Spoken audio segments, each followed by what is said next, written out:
Calvin het eendag gesê dat musiek moenie die kerk in 'n gehoor verander nie, wat die musiek net geniet nie. Dit moet in 'n gemeente verander wat God se lof besing in sy teenwoordigheid. Jy luister na Kort en Kragtig en ek is Fanie Meiburg. Kom ons word kragtig deur die woord.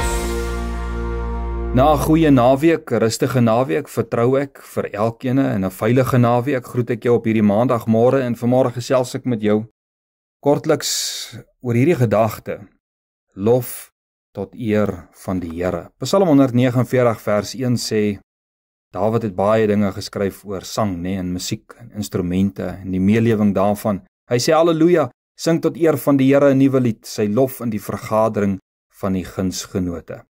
Jy weet, ek beleef 'n paar dinge rondom lofprysing en aanbidding, soos ons dit noem, en dan nou sang en die musiekinstrumente in ons gemeentes. Aan die een kant, en ek dink jy sal dit ook kan hoor wat ek probeer sê vanmôre, aan die een kant is dit baie liturgies.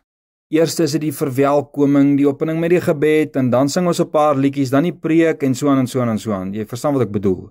En die mense sien dit ook so, en hulle respekteer dit so. Dis die orde van die diens. En soms voel dit vir my, dit is so sonder meelewing. Maar dis die vloei van die diens en dit moet gedoen word. Jy verstaan. Dan het jy daardie voordraer tipe. Dit voel vir my, as jy in so 'n gemeente is, baie keer is daar soveel nuwe liedjies, geweldige sang en instrumenttalent, hierdie verhoogtalent, fantastiese verhoogpersoonlikhede. En die opmaak van die verhoog, dis perfek, alles is 100%. Jy het hierdie hoë note, vinnige en dan die stadige vloei van die liedjies. Dis 'n absolute fees om na te luister, maar is 'n nagmerrie om te kan bybly by die nuwe liedjies en hulle ritmes, die hoog en die laag en die vinnig en die stadig. Ek weet nie, dalk beleef jy dit ook so. Veral vir die baie mense wat dalk nie die liedjies ken nie, ensovoorts ensovoorts. En dan het ons natuurlik die meelewers, Almal ken die liedjies, almal sing saam. Die gehoor is die koor, jy kan dit hoor. Dit dans en dit juig, en die een wat nie so is, die voel net eenvoudig uit en voel uit die wil uit. En dan kom wat ek in my inleiding gesê het, hierdie wat Calvin gesê het, hy sê sy gedagte rondom gemeente samesang en musiek en so, en hy sê musiek moenie die kerk in 'n gehoor verander wat die musiek geniet nie. Dit moet in 'n gemeente verander wat God se lof besing in sy teenwoordigheid. Jy weet, Spurgeon het eendag gesê, hy sê lofprysing moedig die dag aan. Dit verlig die nag. Dit maak jou las ligter en dit maak jou verdriet sagter. Dis mooi, Interessant. Soos met Paulus en Silas in die tronk, dit het hulle verdriet sagter gemaak. Dit het die nag 'n bietjie verlig. Hy sê ook ons moet sing, want om nie te sing nie is soos om blomme uit jou sielstuin uit te verwyder.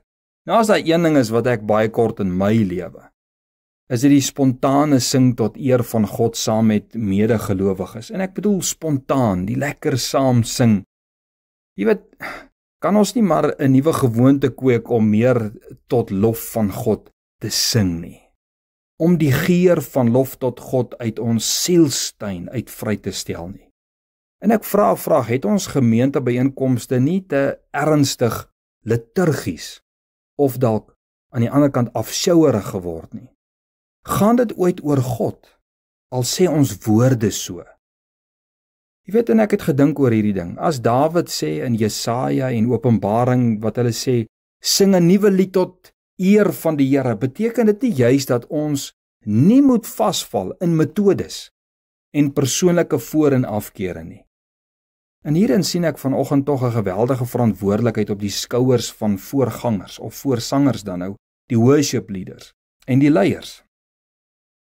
En elke individu, om ons harte te ondersoek wanneer ons dan by mekaar kom om God se lof te besing. So belangrik soos die bediening van God se woord is, so is die lof en aanbidding wat ons deur sang tot God sing.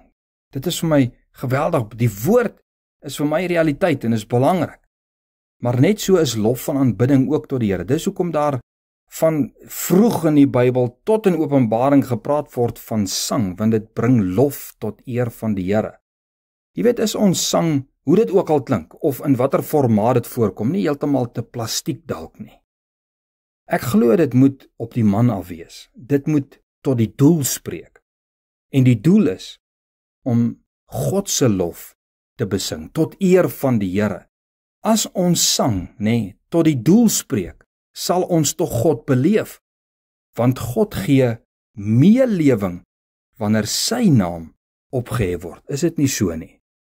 Soos wat daardie skrif ook sê dat God kom woon, en dis die meelewing wat ek van praat, God kom woon onder die lofsange.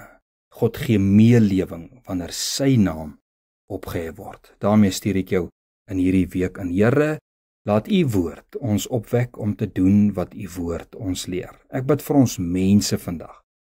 Ek bid dat Jesus Christus in hierdie week realiteit sal wees in elkeen van ons se lewens, dat ons meer soos Jesus sal word en dat ons in onsself minder sal word. Amen.